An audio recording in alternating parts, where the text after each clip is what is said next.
de Newton. Ese es el ideal kantiano, ideal que más adelante no prospera, no progresa, pero esa es la idea principal dentro de la metafísica de Kant.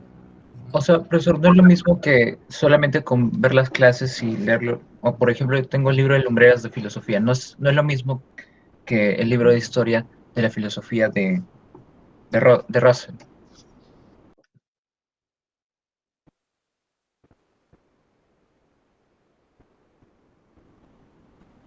A ver, un ratito que cargue. Ya, ¿me escuchas, André? ¿Me Sí, escuchas? sí, sí lo escucho. Ya, sí, no es lo mismo, no, para nada. O sea, Ni el las libro de separatas. Lumbreras. No, el libro de Lumbreras es un resumen, lo he leído, le da una idea general, ¿no? De lo que es la metafísica de Kant, pero no profundiza pues en los conceptos que Kant maneja pues por ejemplo, en la dialéctica trascendental, que es el objetivo central de su planteamiento metafísico, Claro, ¿no? O claro. sea, le Pero, serviría, ¿no?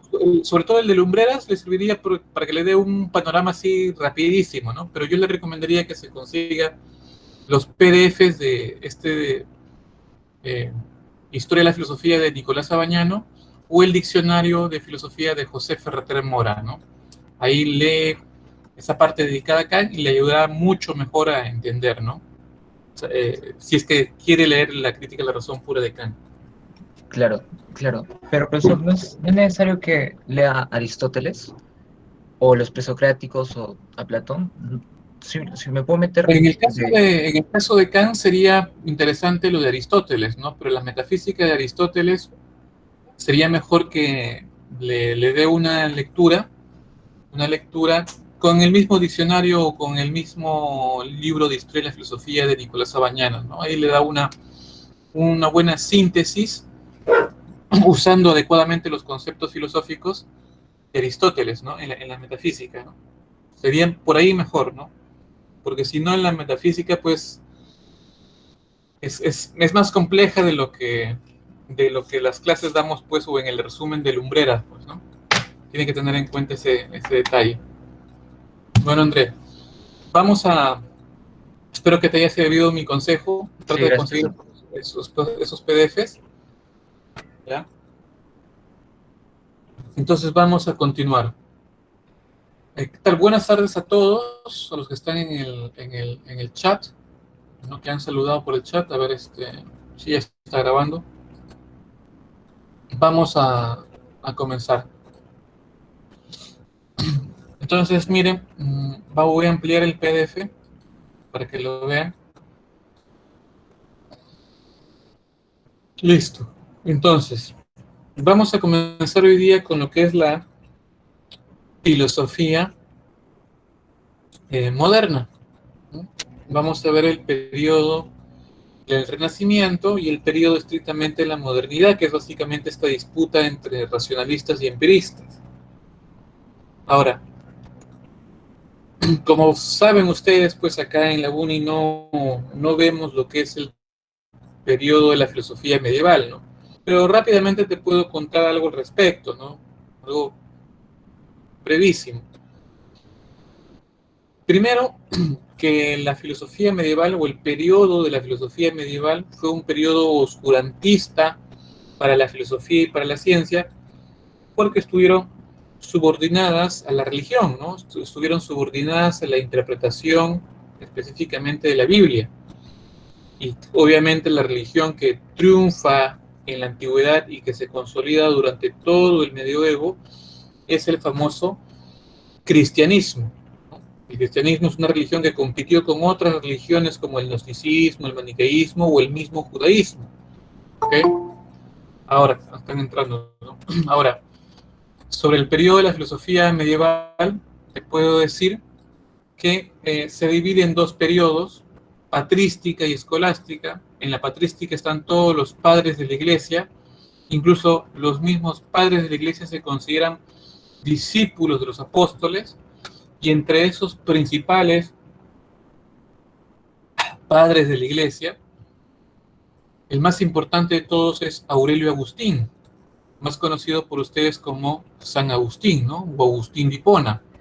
Él reflexiona sobre temas vinculados al libre albedrío o la predestinación, por ejemplo.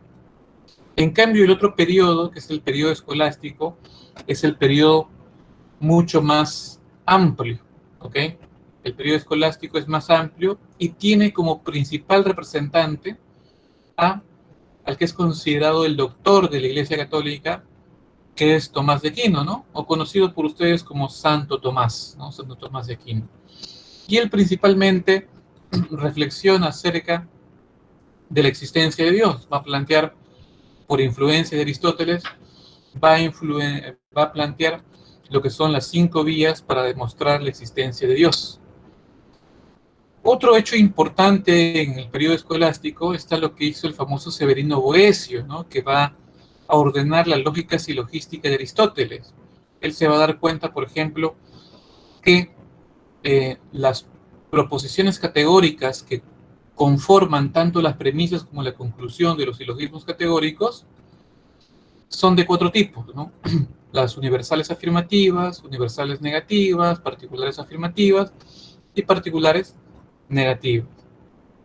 Y por último, digamos que un problema al final de la época escolástica relevante, interesante para la tradición filosófica, es el famoso problema de los universales, que giró en torno, pues, en esa época a las famosas ideas o formas de Platón, lo llamaban con el concepto de universales.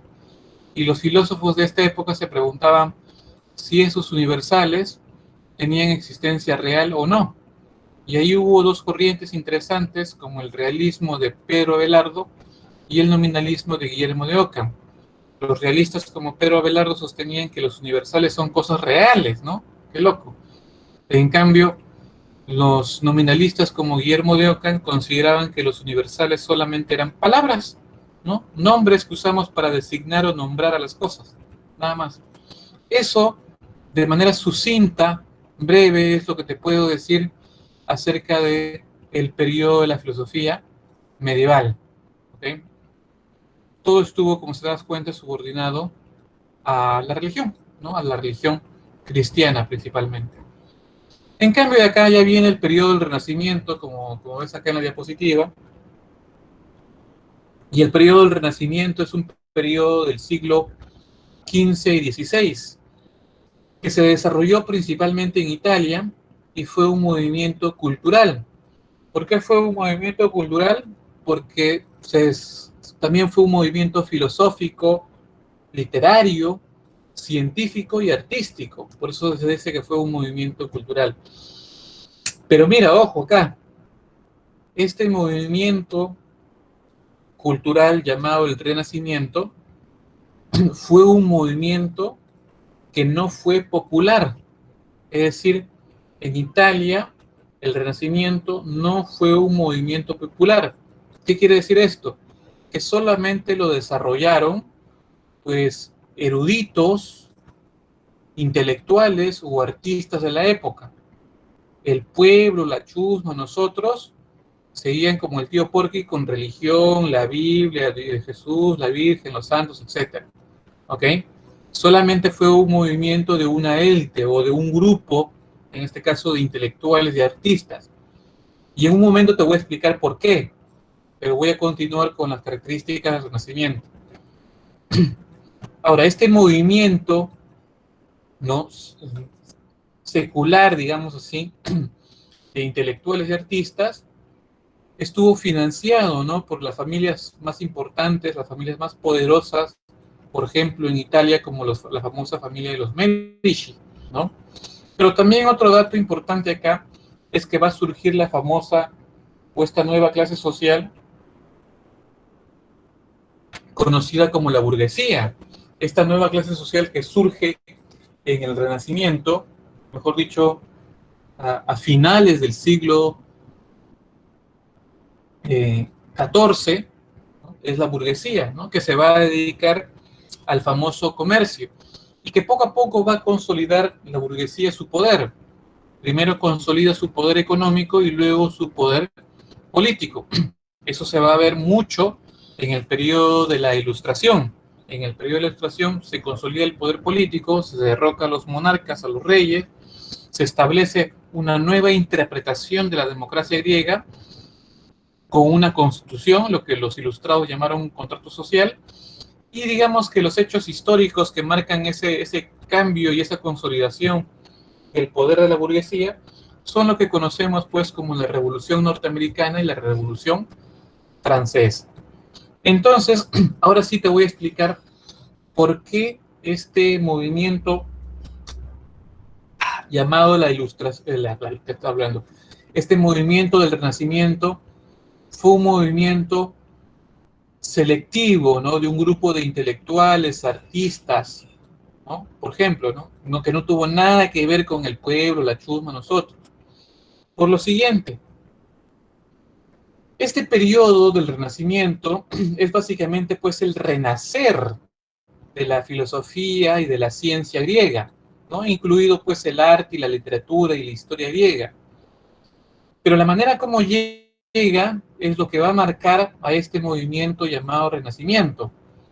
¿Te acuerdas que yo te dije que el fin del esplendor de la filosofía, de la ciencia, del arte griego fue con la muerte de Hipatia, ¿no? De Hipatia en Alejandría a manos de los cristianos?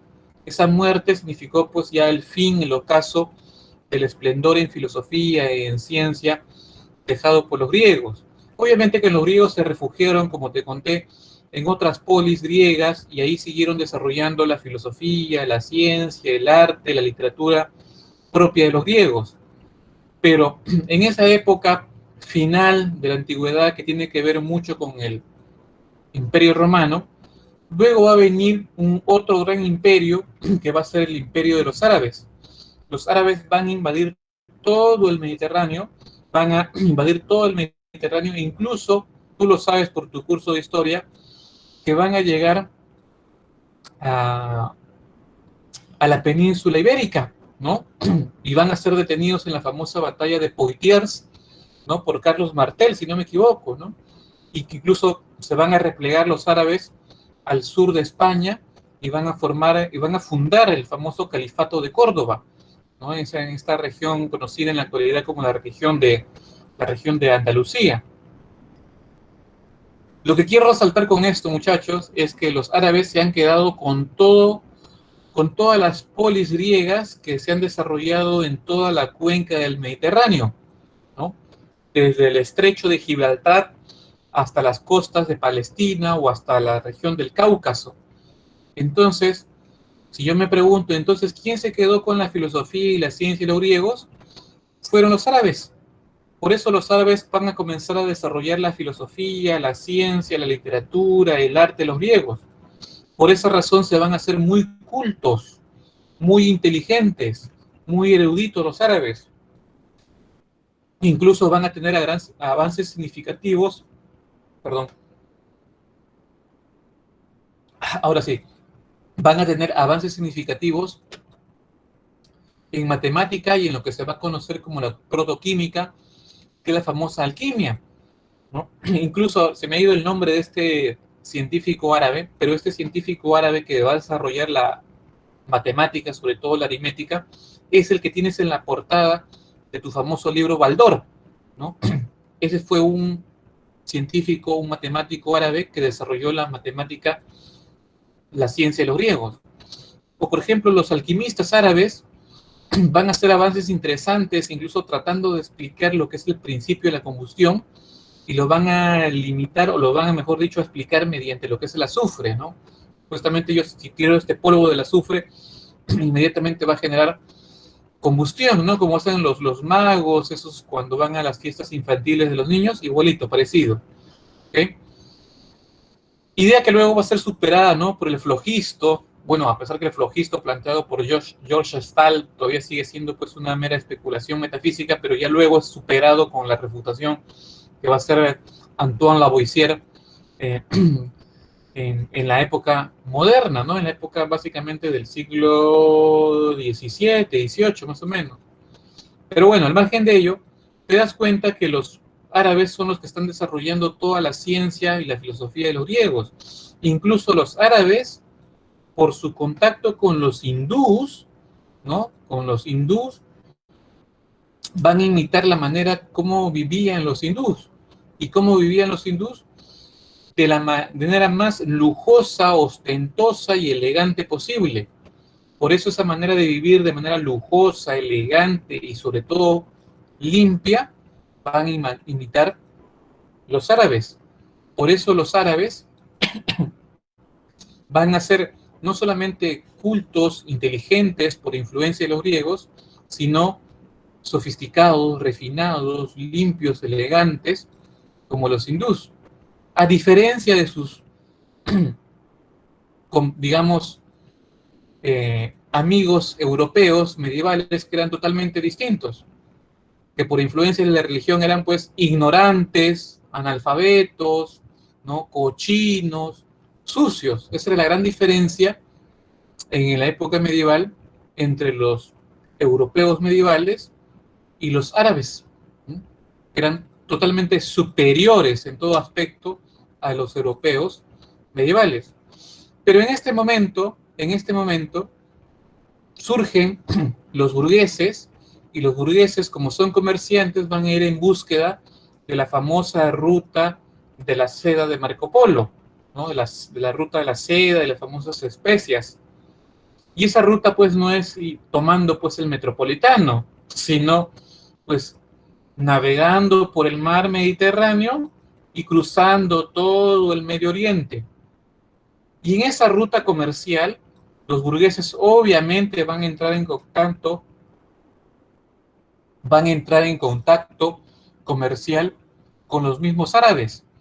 Y como van a entrar en contacto comercial con los mismos árabes, pues entre ellos mismos se van a vender productos, entre ellos se van a vender cosas, ¿no? Y como se van a vender cosas, se van a vender mercancías entre los burgueses y los árabes, pues se van a calcular sus precios. Y cuando comienzan los burgueses y los árabes en ese momento comercial a calcular sus precios, los burgueses se van a quedar totalmente sorprendidos de cómo los árabes calculaban más rápido sus precios, como si fueran alumnos de la uni, una cosa así.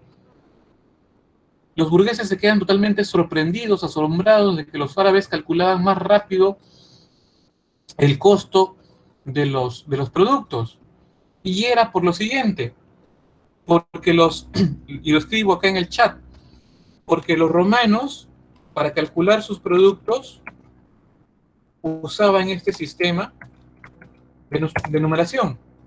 Los burgueses usaban este sistema de numeración que está en el chat. En cambio, los árabes usaban este otro sistema de numeración. Por eso, usar números romanos, usar el sistema de numeración romano como los burgueses, era totalmente pues engorroso, tedioso, hasta aburrido. En cambio, multiplicar, sumar, dividir con números arábicos era mucho más rápido, mucho más eficiente. Por eso los burgueses se quedaron sorprendidos de esta manera, como los árabes calculaban rápido el precio de las cosas.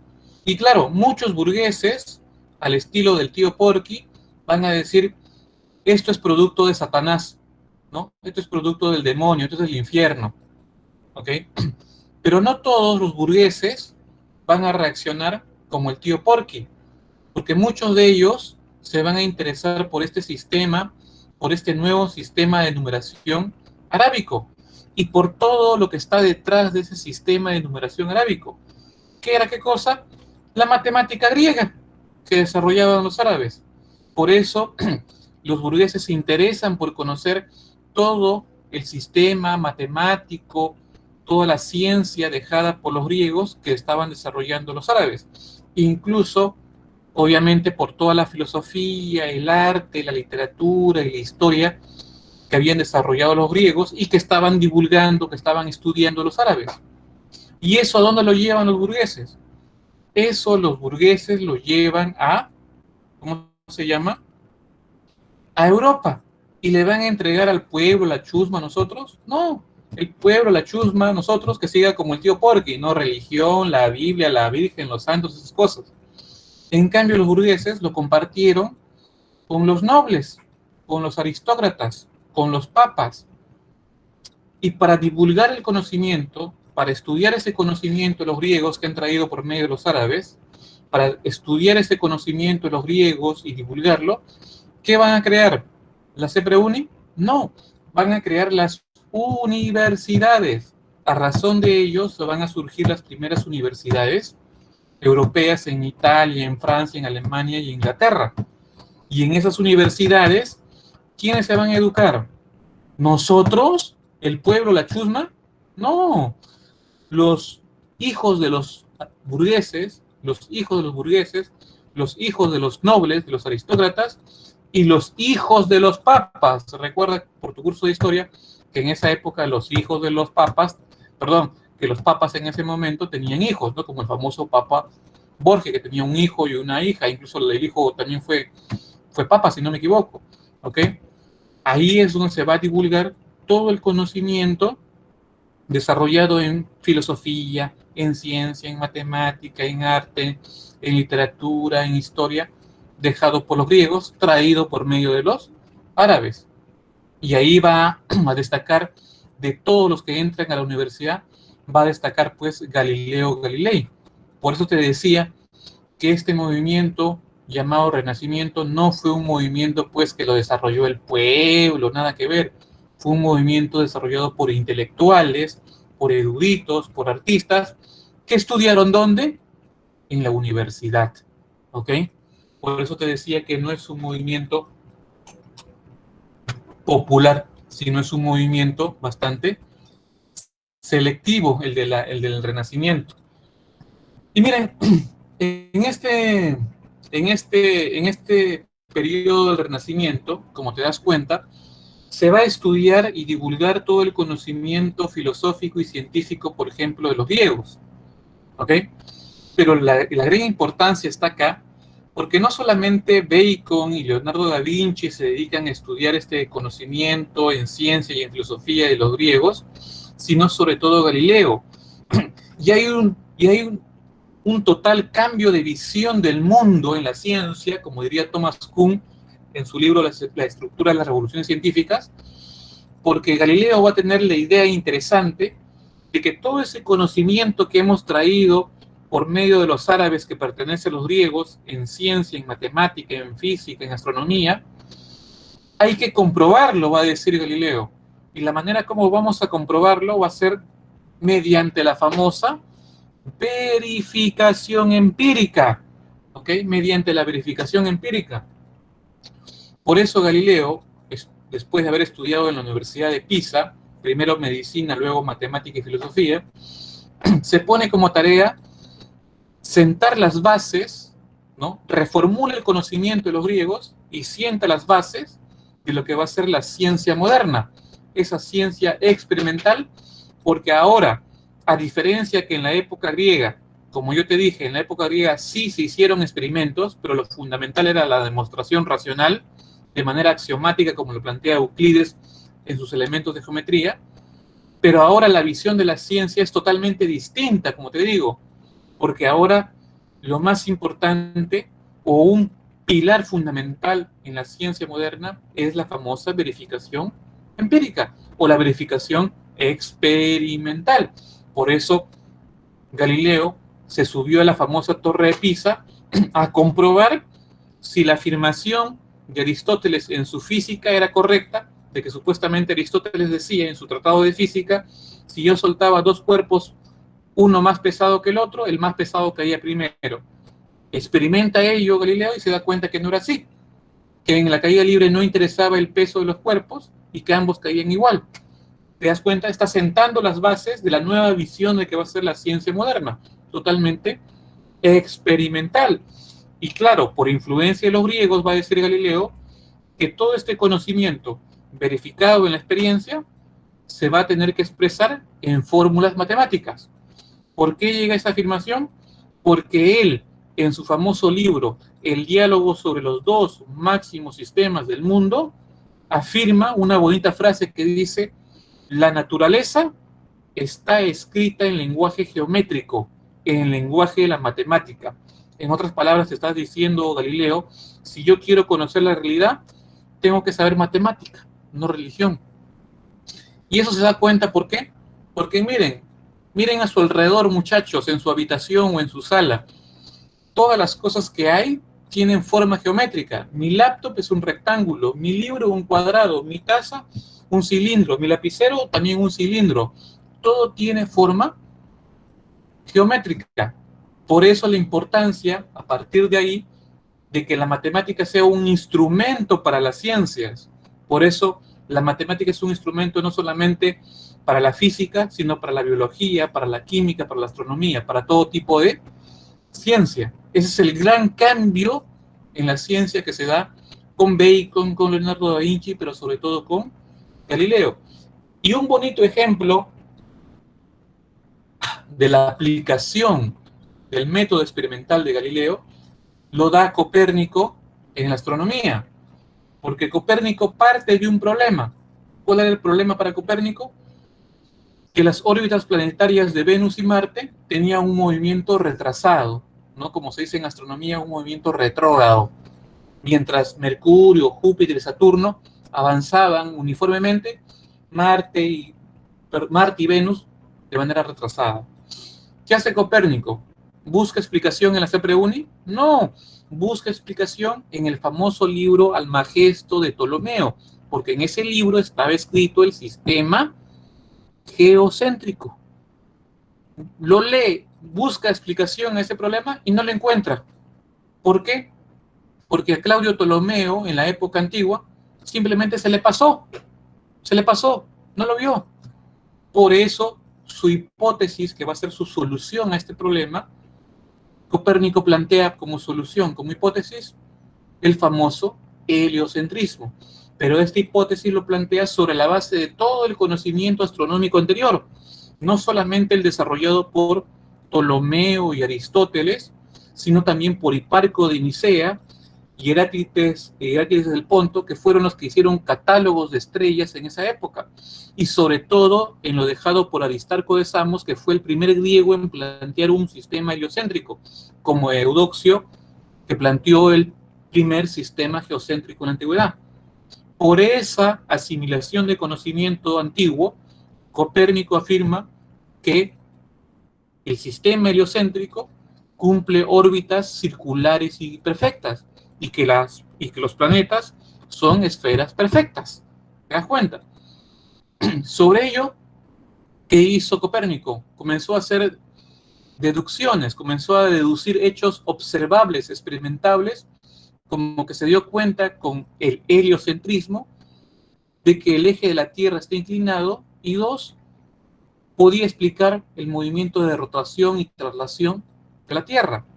Esos hechos, tanto experimentables como la misma hipótesis, fueron comprobados en todo un proceso que implicó no solamente a Galileo, sino a Kepler y al mismo Newton. Porque en el caso de Galileo, con su telescopio descubre que habían 4 lunas. Tú sabes que en la actualidad hay como 19 lunas que tiene Júpiter, pero en ese momento él descubre 4, Galileo, pero se da cuenta que eso ocurría, que esas lunas giraban alrededor de Júpiter porque Júpiter tenía mayor masa que las lunas. Y en el caso de Kepler, comienza a hacer mediciones matemáticas de las órbitas de los planetas con el catálogo de estrellas dejado por su maestro Tycho Brahe, que era un astrónomo holandés muy famoso. Y se da cuenta Kepler que las órbitas planetarias no eran circulares ni perfectas, como decía Copérnico y todos los griegos, sino eran elípticas, y que los planetas eran esferas deformadas, ¿no? Achatadas en los polos. Y Newton se dio cuenta, pues, que la fuerza que hay entre los planetas es una fuerza parecida a la que hay entre los cuerpos en la Tierra, ¿no? Lo que terminó, pues, concluyendo, pues, con su ley de la gravitación y esas leyes del movimiento que tú estudias acá en la CEPREUNI, ¿no? Como te das cuenta, el heliocentrismo de Copérnico es un bonito ejemplo de cómo es la aplicación del método experimental que fue planteado no solamente por Bacon, Da Vinci, pero sobre todo por Galileo, ¿no? El cambio de la ciencia o la visión de la ciencia ya es totalmente distinto. Por eso, como te das cuenta, muchacha, estamos en un periodo, en una época donde se está reformulando el conocimiento. Hemos tenido noticias del conocimiento científico y filosófico científico y filosófico de los griegos, pero no nos confiamos. Lo vamos a reformular, lo vamos a probar. Y eso se está dando en ciencia, como te das cuenta con Galileo, pero también en filosofía. Por eso en este proceso de reformulación del conocimiento, de refundar el conocimiento, obviamente que en filosofía va a traer como problema el origen del conocimiento. Va a surgir esta disputa entre racionalistas y empiristas, si es la razón o la experiencia el fundamento que origina el conocimiento. Y acá tenemos primero el grupo de racionalistas. Los famosos racionalistas están compuestos por Descartes, Spinoza y Leibniz. Todos ellos, además de filósofos, son matemáticos por influencia de Galileo, ya que el lenguaje de la naturaleza es un lenguaje geométrico. En el caso de Descartes, tú sabes que Descartes desarrolló la ciencia de los griegos y por ello tuvo aportes significativos Descartes en matemática, en física, astronomía y en psicología, ¿no? Tú por ello sabes, pues, que René Descartes, los dos, digamos así, principales aportes que tiene Descartes es en la geometría y en la psicología. En la geometría va a fundar lo que tú conoces como la geometría analítica, ¿no? La aplicación del álgebra a la famosa geometría, ¿no? Y el famoso uso de coordenadas que tú dominas acá en la uni. Y en psicología va a seguir pues con la idea del Tratado del Alma de Aristóteles, de concebir al hombre como alma y cuerpo, pero que supuestamente desde el punto de vista psicológico, el alma, entendida como mente, produce todos los fenómenos psíquicos. Pero hay un dato importante acá, que añade Descartes, que es un dato o una idea propia de su época, pero que es científica. ¿Por qué? Que tiene que ver básicamente con la anatomía o la medicina, claro, con la anatomía y la medicina. Porque en esa época había un médico belga que era Andreas Besalio. Y Andreas Besalio, que era un médico, va a reformular todo el conocimiento, va a probar todo el conocimiento dejado en anatomía y en medicina por los griegos como Almeón de Crotona, Hipócrates de Cos y el mismo Aristóteles, que supuestamente habían hecho disecciones. Él lo comprueba, se da cuenta que hay errores, lo modifica y ya los mapas anatómicos del cuerpo humano y de los animales son ya mucho más precisos con Andreas Besalio. Por eso Descartes toma ese conocimiento científico desarrollado por Andreas Besalio y va a añadir en la psicología que supuestamente el vínculo entre el alma y el cuerpo se da mediante la famosa glándula pineal, ¿no? Y claro, desde un punto de vista filosófico, o mejor dicho, ontológico, esa alma entendida como mente va a ser la res cogitans y el cuerpo material va a ser visto pues como la res extensa. ¿Okay? Ahora, como te das cuenta, Descartes también está en todo un proceso de reformular el conocimiento y para eso va a plantear como método las famosas 4 reglas del método, ¿no? Con la finalidad pues de seguir un procedimiento donde podamos obtener conocimiento seguro, ¿no? Confiable. Por ello, en las 4 reglas del método, la primera regla del método consiste en lo siguiente: la regla de la evidencia. Mira, escucha, en esta regla de la evidencia, él parte de que debemos partir en el conocimiento de conocimiento totalmente cierto, evidente, indubitable, que no podamos dudar de él. Ojo. Y luego, como segundo paso de estas reglas del método, va a venir el análisis. Que si yo tengo problemas o tengo un problema muy complejo, muy difícil, lo adecuado para solucionarlo, va a decir Descartes, hay que dividirlo en problemas más simples. Si lo divido en problemas más simples, podré encontrar la solución del problema más complejo. En la tercera regla, que es la síntesis, va a decir, todo este proceso de estudio sobre el conocimiento para obtener conocimiento seguro debe ser mediante deducciones. Obviamente la tradición griega es potente en los pensadores modernos. Hay que hacer deducciones racionales o demostraciones racionales para obtener también conocimiento seguro. Y 4, el más sencillo de todos, que es la comprobación o la revisión. Hay que revisar cuidadosamente los pasos de nuestra investigación. Pero lo principal en esta regla del método, que está escrita en el discurso del método de Descartes, en ese libro, es este de acá. El paso de la evidencia, ¿no? O la regla de la evidencia, que hay que partir de conocimiento que no se pueda dudar, que sea totalmente evidente. Por ello voy a plantear, para lograr esto, la famosa duda metódica, que hay que conseguir pues una idea o un conocimiento totalmente cierto, evidente, del cual no se pueda dudar. Y para ello lo voy a explicar con la famosa duda metódica. Él va a decir lo siguiente: yo voy a poder dudar de todas las cosas sensibles. Yo voy a poder dudar de todas las cosas sensibles. ¿Y por qué voy a poder dudar de todas las cosas sensibles? Porque mis sentidos me pueden engañar. Mis sentidos me pueden hacer pensar de que lo que estoy viendo son cosas, a pesar de erradas, falsas, puedan pasar ante mis sentidos como cosas ciertas. Por eso el primer paso de esta famosa regla, de esta duda metódica, es que yo voy a dudar de todas las cosas sensibles, de todas las cosas materiales. ¿Por qué? Porque mis sentidos me pueden engañar. 2, segundo paso de la duda. Ahora voy a dudar de qué cosa. Voy a dudar de la realidad. Voy a dudar de la realidad. ¿Ok? ¿Y por qué voy a dudar de la realidad? Porque puede ser que la realidad, así como los cuentos de Borges, sea una mera ilusión, sea un mero sueño. Segundo paso de la duda, voy a dudar de la realidad, porque así como los cuentos de Borges, lo puedo estar soñando, puede ser una mera ilusión la realidad. Tercer paso, ahora voy a dudar de todo el conocimiento existente, como el conocimiento de la ciencia y la matemática. ¿Por qué? Porque al estilo Porky va a decir, porque puede existir un genio maligno, un demonio, un Satanás, que me engañe y me haga creer o me haga pasar ante mis sentidos todo ese conocimiento errado, equivocado que existe ante mis sentidos como si fuera verdadero, como si fuera correcto. Entonces voy a dudar de todo el conocimiento anterior o todo el conocimiento existente en ciencia y en matemática.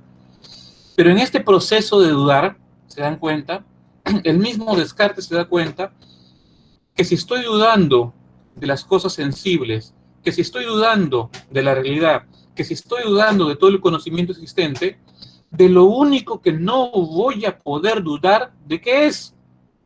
De que estoy dudando. Es decir, no voy a poder dudar de mi propia duda. ¿Y yo con qué dudo, profe? ¿Con mis sentidos? No, yo dudo, me cuestiono con mi razón. Por eso se va a dar cuenta en la duda metódica que lo más evidente, lo más confiable, lo más seguro del cual no puedo dudar es de mi propia razón y de las ideas innatas que hay en mi propia razón. Por eso termina acuñando esta famosa frase que dice cogito ergo sum, ¿no? Cogito ergo sum. Pienso, luego existo. ¿Se dan cuenta? Esa es la manera como él demuestra, Descartes, que lo principal, lo más evidente, lo más confiable es la razón. Eso lo plantea en la duda metódica. Y el conocimiento que viene con la razón, que van a ser esas famosas ideas innatas, va a ser la base para esto, pues, ¿no? Lo que les dije. Del principio o el precepto, la regla de la evidencia, ¿no? Partir de conocimiento certero, seguro, confiable. Y eso son las ideas innatas.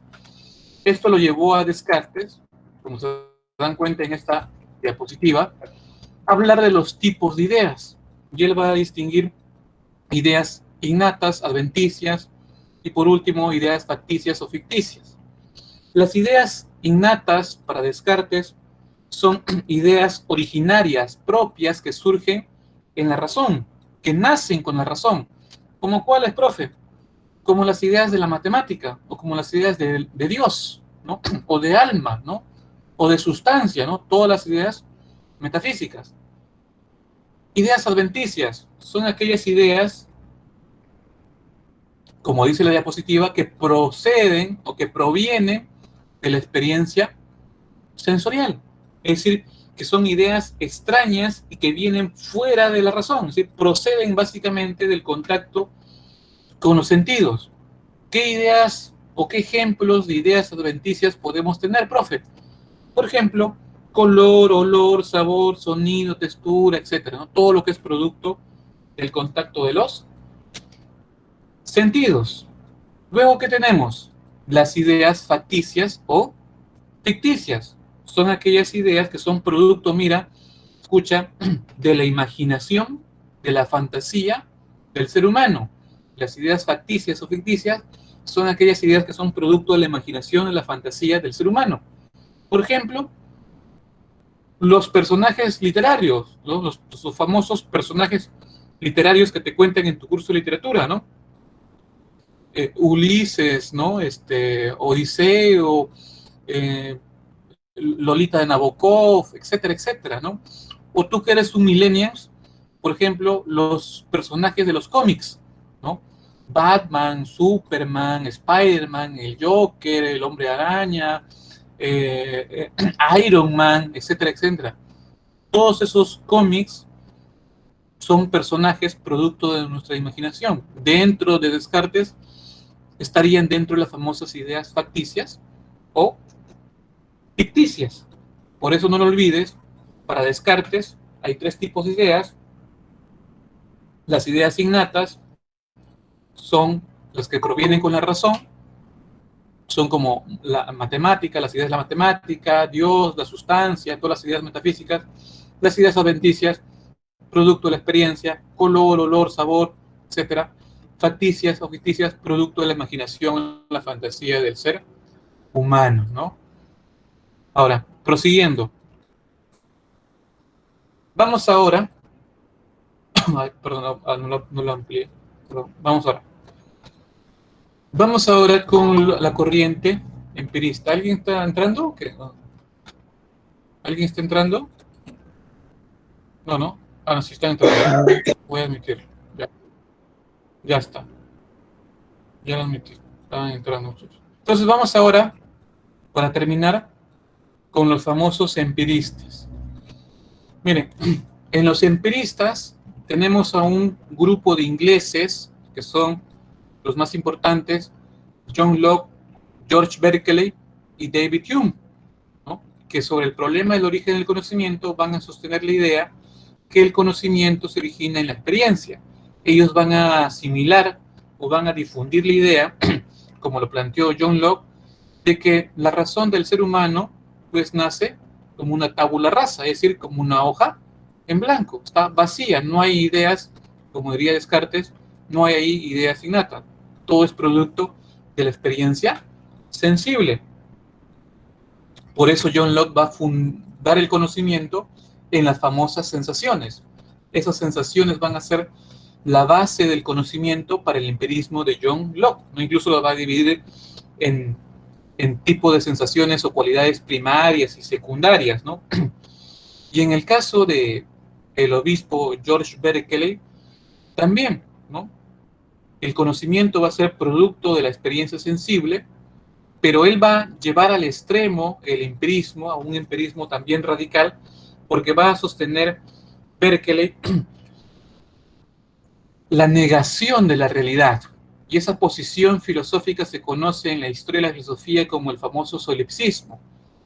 George Berkeley va a decir algo así como que, bueno, hay algo que afecta a mis sentidos, ¿no? Hay algo que afecta a mis sentidos, pero no sé qué será.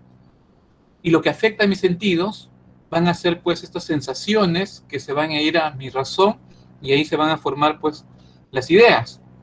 Entonces, para George Berkeley, lo único que existe son aquellas cosas, o mejor dicho, aquellas ideas que surgen de la experiencia, ¿no? Que hay algo que las afecta y hace que surjan estas ideas, y lo otro que existe es, obviamente, Dios.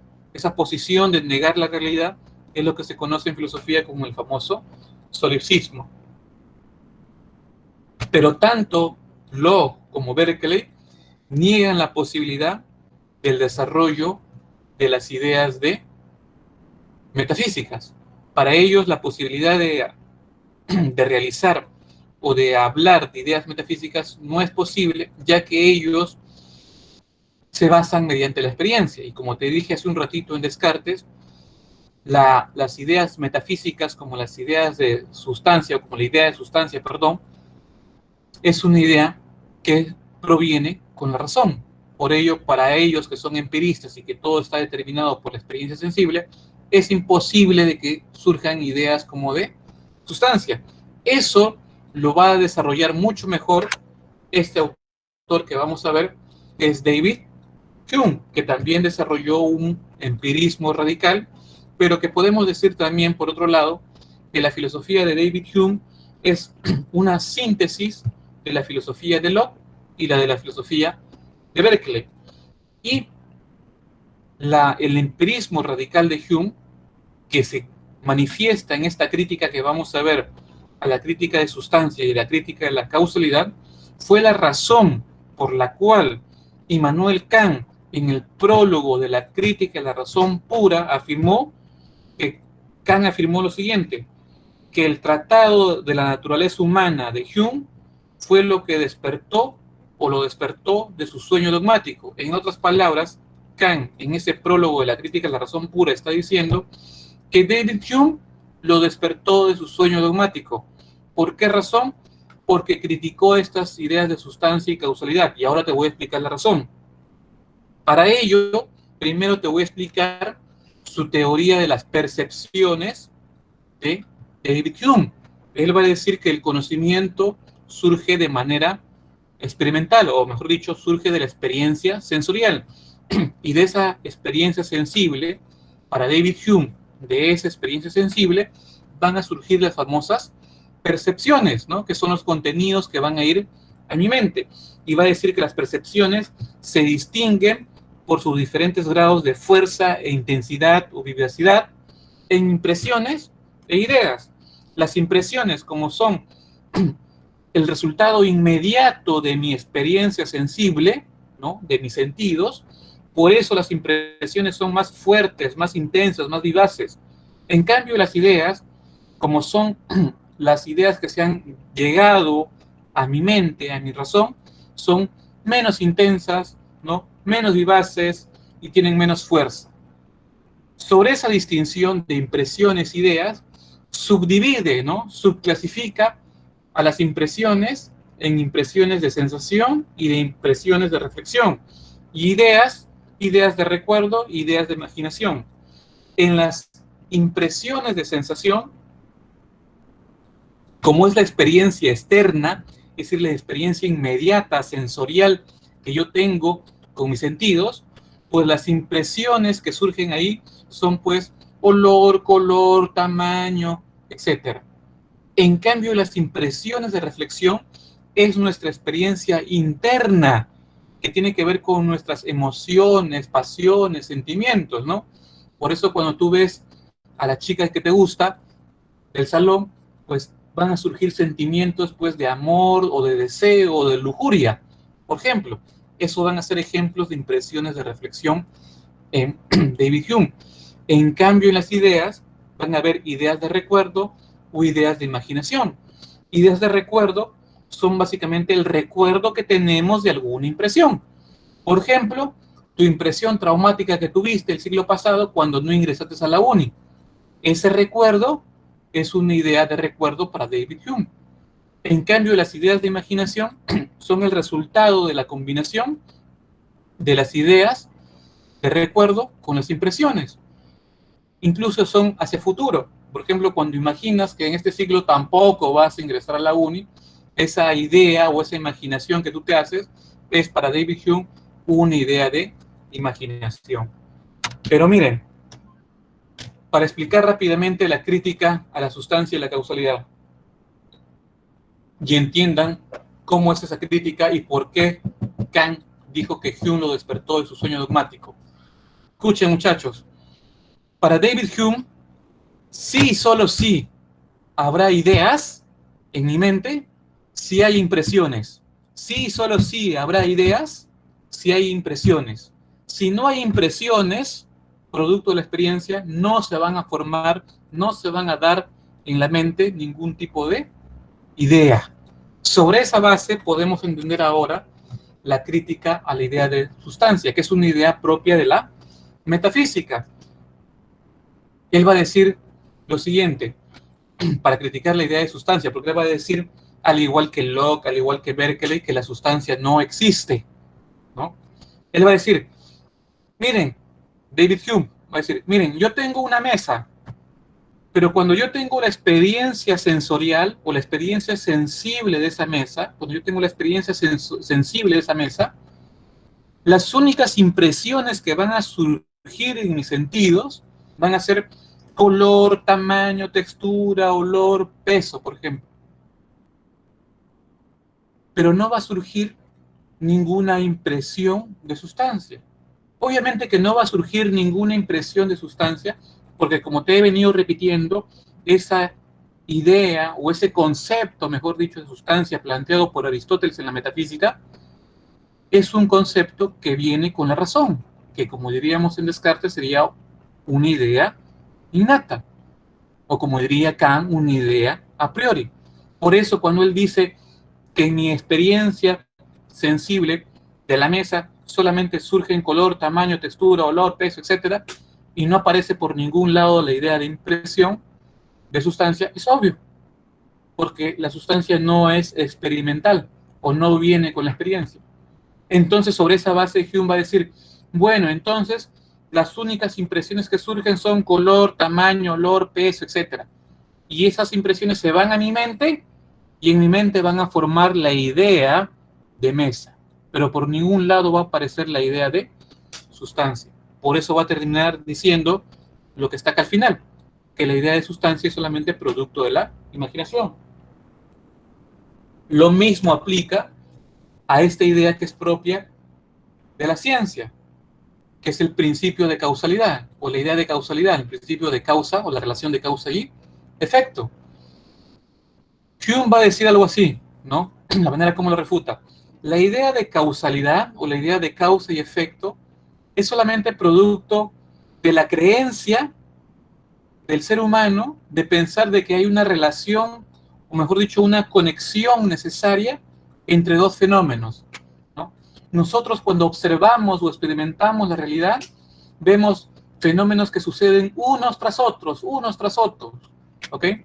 Pero ese es producto, dice, de la creencia, de pensar, de creer, de que hay una relación, una conexión necesaria entre ambos fenómenos.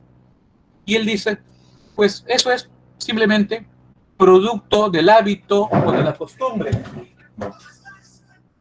Es producto del hábito o de la costumbre, de que como tantas veces se da, de como tantas veces se repite, pensamos que hay una relación, una conexión necesaria, obligatoria entre esos dos fenómenos. ¿Sí? Y esto tiene como base, pues, su punto de vista nociológico que tiene que ver con la experiencia. Él ve en la naturaleza dos fenómenos que se suceden continuamente, Él va a decir, de esos fenómenos que se suceden constantemente en la naturaleza, solamente vemos impresiones como su color, tamaño, textura, olor, peso, qué sé yo, ¿ok? Pero nunca vamos a ver la impresión de causalidad. Por ende, no va a haber, pues, ninguna idea que se forme en mi mente que sea la de causalidad. Termina negando este principio de la causalidad, que es un principio que en ese momento lo desarrollaba, pues, la ciencia como la ciencia de Newton. Esta fue la razón por la cual, le digo, muchachos, Immanuel Kant afirmó, pues, de que David Hume fue quien lo despertó de su sueño dogmático.